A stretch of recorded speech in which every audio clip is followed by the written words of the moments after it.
Kar Shalom, welcome to our watercolor journey. Watercolor has a certain kind of mystery to it. Preserving the transparency and allowing the paint to do its magic is a challenge that many of us find very difficult. In today's video, we are going to do just that. The materials used are listed in the description below. On the palette, we have Indigo, Dioxazine Violet, Winsor Orange, and a premix of Indigo and Winsor Orange. Color alternatives are listed below. The Fabriano paper is on a block which is flat on the table to allow the paint to flow and mix on the paper in its own way. It is useful to tape a neat border with some masking tape as it helps to prevent seepage over the sides of your block. Use a large mop or a hake to wet the entire surface of the paper. Look at the paper from an angle to ensure that you have no dry spots.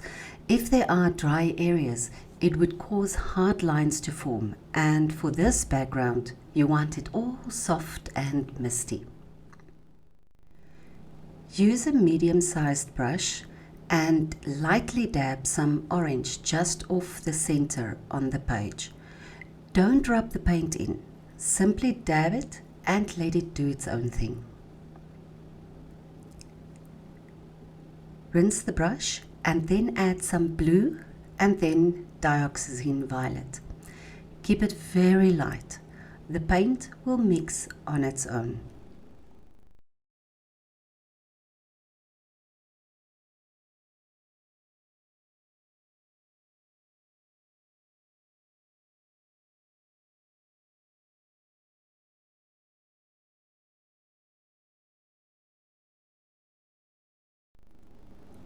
Do the same on the right side.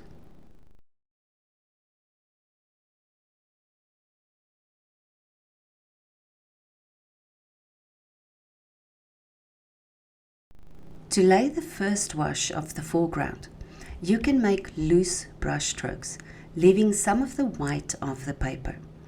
The paint will flow into the white areas, but it would give you different shades if you just leave it to flow and mix by itself. Add some violet and vary the brush strokes. Diagonal strokes would help you to create a hillside. Horizontal strokes would make your landscape flatter. Try to avoid solid lines here. You just want to add color to the water on the page, and by adding short diagonal strokes, you will guide the paint to flow in those directions. Now you can give the terrain a more solid shape by adding longer, more distinct brush strokes. Add some of the dark green premix to give a bit more interest to your foreground. Keep it loose and light. Avoid the urge to let your hands do the painting. The brush is an extension of your hand. Let the brush do what it's supposed to do, and the paint will flow naturally. Press a bit harder if you want broader lines, and use a lighter touch for thinner lines.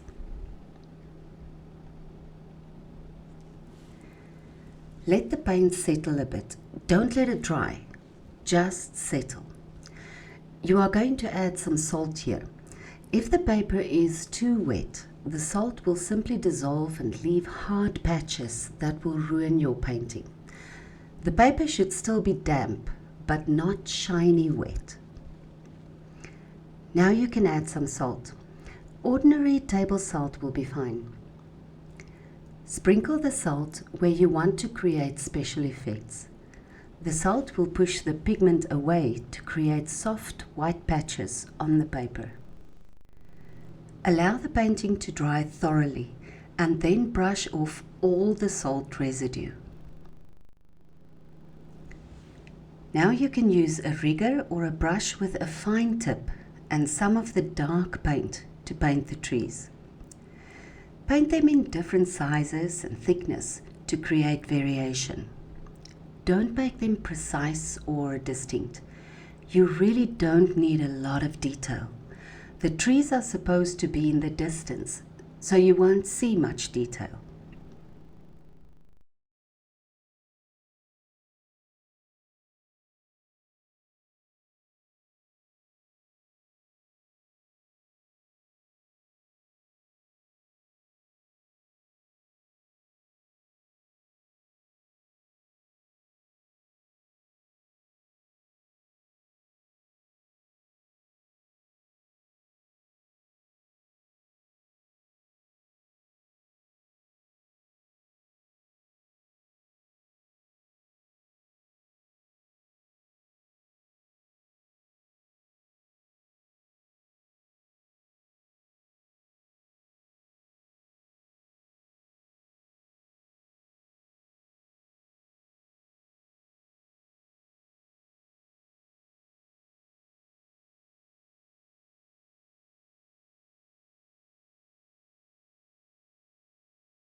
To avoid having ghost trees, trees that seem to be floating in mid-air, you need to ground them by drawing a fine broken line underneath them.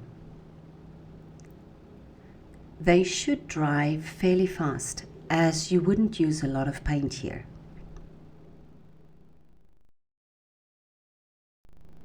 Switch back to your bigger brush. Pick up some paint from the drier side of the pool for the foliage. Wipe the brush lightly on the side of the palette to get rid of some of the excess paint. Then keep the brush horizontal to the paper and lightly brush upwards and outwards to create the illusion of leaves on the trees.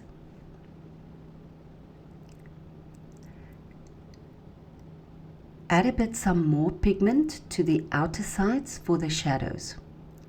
Your light is coming from the back where the orange glow is, so the shadows will be to the left and the right of your elements. Add a few touches of violet for variation. The foliage has hard lines, which brings the trees forward a bit.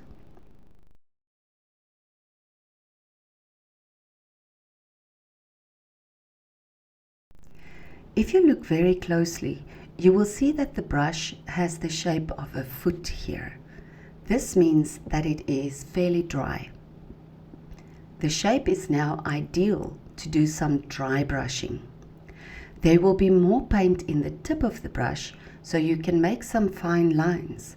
But when you use the belly, it will kind of glide over the page and only leave paint on the raised areas of the paper. This is called dry brushing, and it would give a wonderful texture to your painting.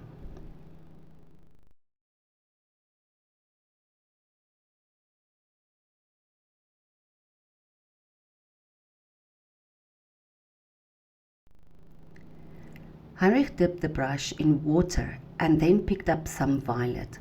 Notice that the brush now has a pointed shape.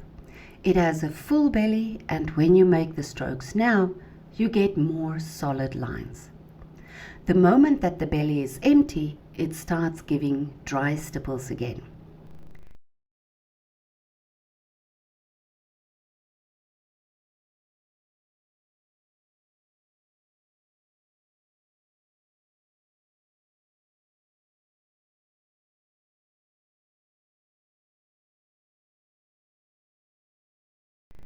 Dip the brush in water and spread the initial paint strokes a bit to soften the hard lines. Don't use too much water, just enough to spread the paint.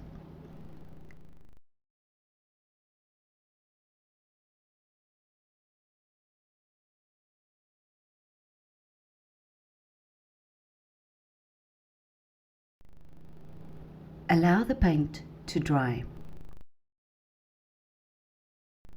You can leave the sky as it is, or you can give it a glaze. Heinrich opted for a light blue glaze. Make sure you have enough paint. Then re-wet the sky area with a mop and add the paint to the top of the page. The paint will spread into the wet area to create a soft blue background.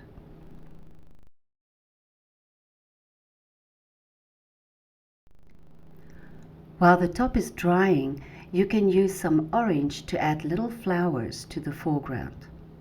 Let the salt patches guide you. Here the painting is kind of like Morse code, just dots and dashes. Nothing distinct. The viewer's eye will fill in all the details. Add a bit of violet for shadows and variation. Spread the paint a bit with your finger if it's too much.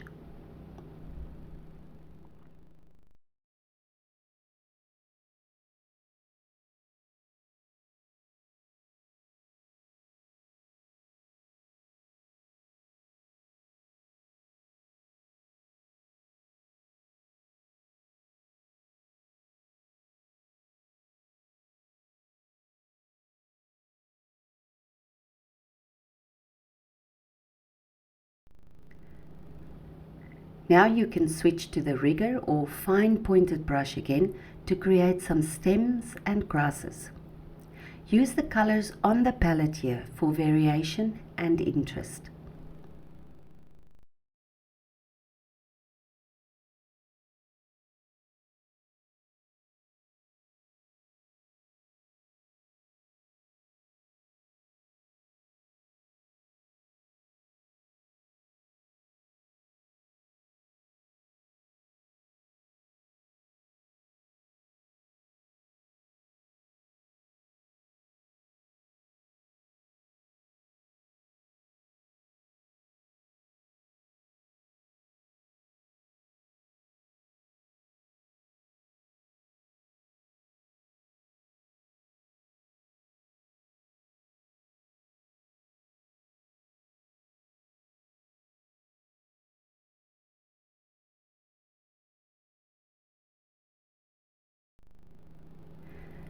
Add a bit of the dark paint to the outsides of the tree trunks to enhance the shadow sides.